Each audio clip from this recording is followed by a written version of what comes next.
I really feel like my life began when I met Adrianne. Who is this heavenly creature? Like, this is an ordinary world. Someone from heaven just dropped here.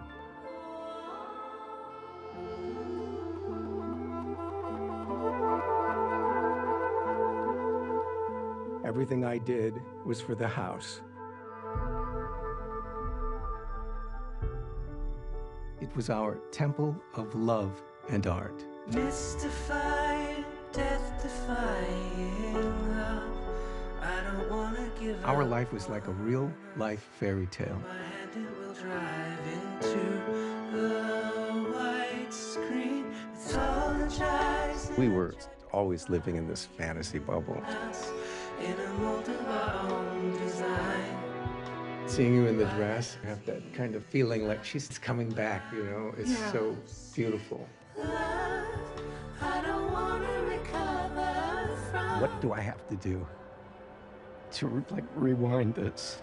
Can I get her back somehow?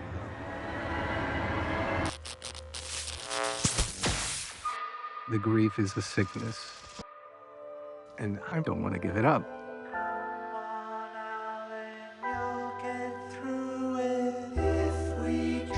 Did you ever consider that your story would be put up to this scale? I mean, Of course not. Who thinks of that? But I know Adrianne's loving it.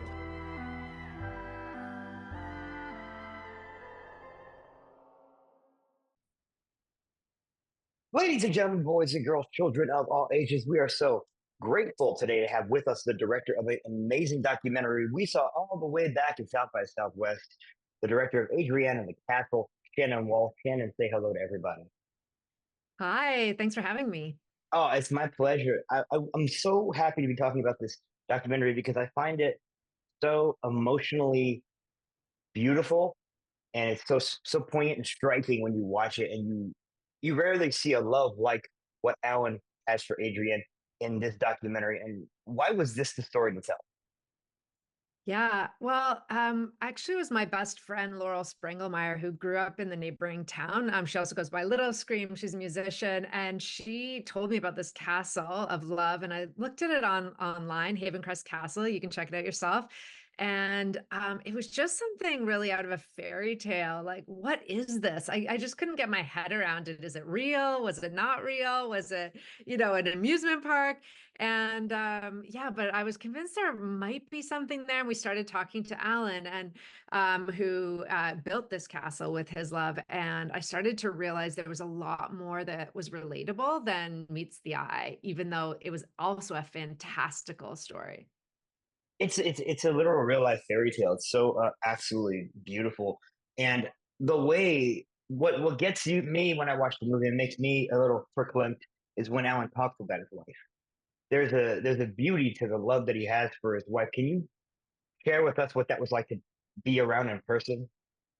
Yeah, so I don't know about you guys, but I was definitely like a cynic going into even making this film. Like, is this kind of true love really possible? It really feels out of a fairy tale or, a rom-com or something. Because Alan, he saw Adrian when he was 13 years old at the window of a bus and kind of fell head over heels in love with her. And it's worth saying that Adrienne is not your like classic like type of woman. She's very extravagant, like a large size woman, very unique. And yeah, he basically pursued her from there. And over the next 30 years, when he finally won her over, they built this kind of castle, every room dedicated to their love for one another. It's just such a unique tale, and this is what I love about documentarians in general. You guys tend to be in the trenches with your subjects and live and experience the things that they went through. Can you talk about, as a documentarian, this is a very different approach than some of your other work. Can you talk about the approach and why it was different for this? Yeah, well, so you have this magical world that these two created, and they sort of like cloistered themselves away from everyone. I kind of say they were cosplaying the aristocracy or something. They sort of like lived in a fantasy world of all of their own. And yeah, a lot of my docs before had been on, more politically difficult subjects and whatnot. But I think like lots of people, I was holding a lot of grief. My father actually also passed right before I started this film of COVID. So, the climate crisis, like political turmoil everywhere, my own personal grief, like all of these like levels of grief that I think we're carrying. And when I met Alan and Adrian and saw this story, it just felt like the balm that I felt like I needed myself to be able to go on. And I feel like the holding space for our grief, as well as like really understanding like the power of creativity, what they lived their life on, self-expression, really being who you are, and leaning into that fully and being able to find a life that makes sense to you. Like all of those themes felt frankly quite political to me even, and they felt like really necessary. And you can abandon yourself in the film and just let it sweep you away, but I think there's a lot of layers there as well that can take you into asking deeper questions. People often feel very moved by the film and connected to, I think, our own feelings. Right now I think there's not a lot of space for that, so that felt really vital as an offering that I could make at this time. Yeah, I love that because Adrian reminded me a lot of my mother, who was herself a bigger woman with a bombastic nature, and she had just passed away too in 2022. So it hit me the same way that it hit you, and it's so funny because you look at your other films like The Gig Is Up and like Illusions of Control, which are very much like important documentaries talking about things that affect us on our daily life, and you look at this film, which isn't that necessarily until you actually start looking into it. And that's what's beautiful about this film as opposed to your other works as well. Is this for me in a world like what we live in today, love is just as important as the climate issue. Because if we don't have that connective tissue of loving each other and loving someone else, then what do we have? And I think that that's a message that you deliver quite bluntly and quite beautifully in this film. So congratulations on that. That message definitely rang true with me for sure as a critic. And thank you, and I'm sorry for your loss as well. I know for me, like losing my dad and like watching what Alan went through, losing his wife, even though it's many years in the past, I think it's a life-shattering experience, and we don't make a lot of space for our own feelings or those of our friends and family.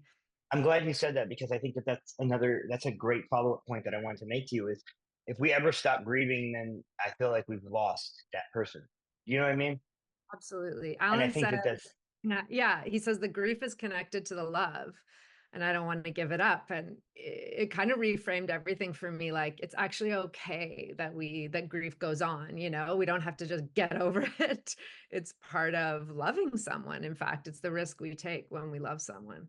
that's exactly what I was thinking is, and that's how I feel about stuff like this.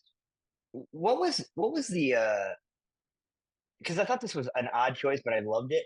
The reenactments. What's going on there? Why was that a choice in the decision that you made as a director? I thought it was interesting. I liked it. Yeah, thanks so much. Yeah, so I learned about their story, and a lot of it happened in the past. And so I was thinking, like, how is this going to be a film? Like, what are we actually doing in the film? And when I realized like the amount of grief that Alan was carrying, but also his enormous creative capacity and this love that was just like oozing out of him all the time. And they created plays, they loved musicals. So we started like kind of vamping with him about how would we do this. And the idea of reenacting, it wasn't so much to create reenactments like to fake parts of their past, but it was actually to carry Alan through a memory experience. I call them memory prompts. So it's almost like a different kind of interview technique, like bring him into the world that he created with Adrianne and allow him to relive some of those moments with us. And also everyone who came involved, that from the actress Slee, who was involved, and Nathan McDonald, who played the young Alan, everyone was really moved by the experience themselves. So we were ourselves, and like as a documentary, and also kind of carrying through and reimagining what it was like for them. I love that. So we talked about your film, and I really I loved it. Made for under $1 million, which is crazy. You can make a doc that looks as good as this does for under 1 million. That tells you the job that you did as a director, Shannon, of just getting the vision exactly the way you wanted it. But now we're going to talk about you in general because you've had a good career as a documentarian. You know, focusing on things that are important to us as a whole in the world. So these next two questions are questions I ask all of my guests, and so I can familiarize myself with you as a person, because you're more than just your work, obviously. The first one is, who are some people that inspire you, whether that be professionally or personally? Who are some people that inspire me? Oh gosh. I, I would say who comes right to my, I mean, honestly, it seems cliche, but at this very present moment, like Alan from my film is a huge inspiration for me. I mean, I have often said this has been a life-changing experience because I've never met anyone who lives their authentic truth in the way that he does. So that's yeah, I mean, at the moment I'm very much inspired by him. Who else might I say? There's so many people, it's hard to choose one. Another person that's inspiring me right now is the filmmaker and writer Chase Joint. I just absolutely adore his work and also pushing boundaries with cinema in ways that I feel like is really exciting. So yeah, I have so many people. Actually, I feel like, any filmmaker is a collection of inspirations. Many people have helped them on their path. And, there's literally hundreds of people. Sometimes I have a notebook where I just make lists of like all the people that I feel like grateful to have in my life because there's so many of them. I love that. And honestly, for me, uh, when I look at other people's work, it inspires me to make sure that I'm doing my best to tell the story of their film and my thoughts on their film through my words, even if I don't necessarily like the work or agree with the message of the work. And so I love that you said that, because I think that that's so interesting to point out. My next question is really interesting because it tells me a lot about you. Uh, if you only had two movies to watch for the rest of your life, what two would you pick and why? Ooh, you're just coming with the hard ones. Yes. Yeah. Well, one of my all-time favorite films, and actually was a big influence on this film, was the Moshe Makhmalbaf film Close Up, which is, really inspired me a lot because he played, or Abbas Kiarostami Close Up. There's the Makhmalbaf Moment of Innocence. Both were very key influences on my filmmaking and play with the idea of truth and fiction in a really beautiful way. That's definitely Close Up would be one that I would definitely probably take with me. Another would probably be my like childhood favorite film, which was Pretty in Pink. Oh, The heck yeah. Titanic. Yeah. So I'd be like the crazy intellectual film, and then the one that I watched like literally on repeat as a kid. That just also in a way was about like finding your voice and self-expression, and that amazing Molly Ringwald moment. Of the 80s. And that soundtrack, come on. And the soundtrack, exactly, And like exactly. any guy like me who grew up like the music freak guy in high school is a Ducky. And we love Yeah, Ducky in this and house. So and Ducky was supposed to win, in the original script, Ducky was supposed to get the girl. can't have Ducky winning, because then he just I loses all of know. his We got to pathos as a remake that. character. We got to Yeah. remake that film and have Ducky win. Listen, I will write it right now. Yes, do I it. even I'm know on all with of the you. music. All of I'll the music. direct it. Oh my God. Yeah, let's do There it, you man. go. Let's do Yeah, it. I even have the soundtrack already laid out. It doesn't have any 80s songs, but it has all these modern tracks that could work perfectly. Oh my So gosh. Oh boom, my boom, gosh. boom. Okay, we got to talk after. We'll make it happen. We'll do this. We'll get it to happen. No, I love those choices because I love that you went two completely opposite directions. Most people don't do that. They don't take like the great film from when they were a kid and then this super intellectual one that's going to make them think. Because at the end of the day, you kind of need your brain to still work, Yeah.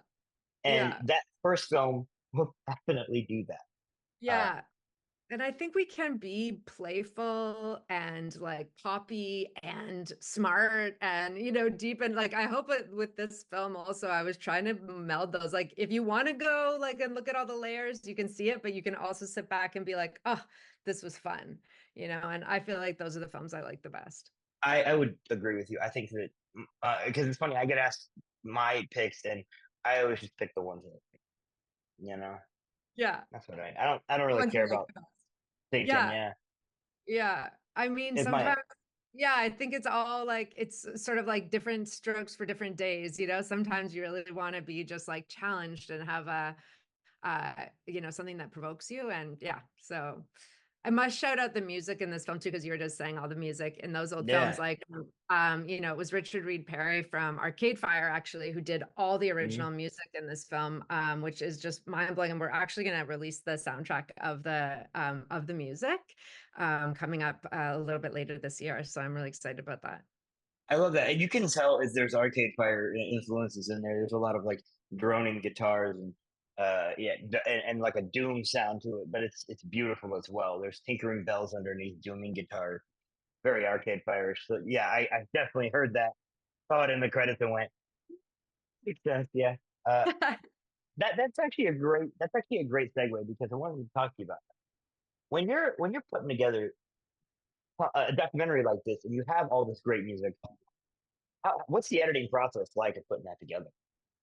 Well, in this film, it was really special. And actually, my last films as well, I often work with musicians as composers. So I worked with Patrick Watson as well, Mhm. Owen Pallett as well, did Illusions of Control.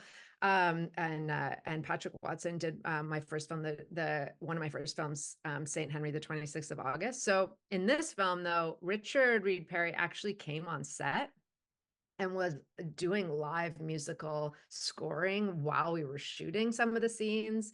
And we were back and forth through the editing process while he was making music. We were testing it out in scenes, coming back to him. So it was like deeply collaborative, which is an absolute joy for a filmmaker. I mean, I just felt so lucky. And I feel like music is such an integral part of the filmmaking process that really integrating the musical composition with the filmmaking process to me is like the ideal. Often we don't have the budget or the time or whatever to do that. So we are really lucky here. But I would say like when Patrick Watson scored that other film, we would go in and he would play the music live while we were still editing and have like the whole group of musicians coming in and live scoring to picture, which was also like an amazing way to approach it in post. So yeah, I mean, definitely music in the early days of making the film is part of it. I'm not one that makes playlists as much as like other people do. I really like the composers that I work with to bring their whole self. I don't want to dictate. I don't put temp music, for example. Never want to say, hey, can you replicate this like REM song or something? Like I want them to come with their vision and that we collaborate in like building a world for the film. Well, yeah, picking a guy like Patrick Watson's perfect because he's in like 30 bands. So Yeah. that's probably a great choice. I love that. And because the thing for me when I'm watching documentaries is I never notice the music because I'm so focused on the, what are you trying to say? What are you saying?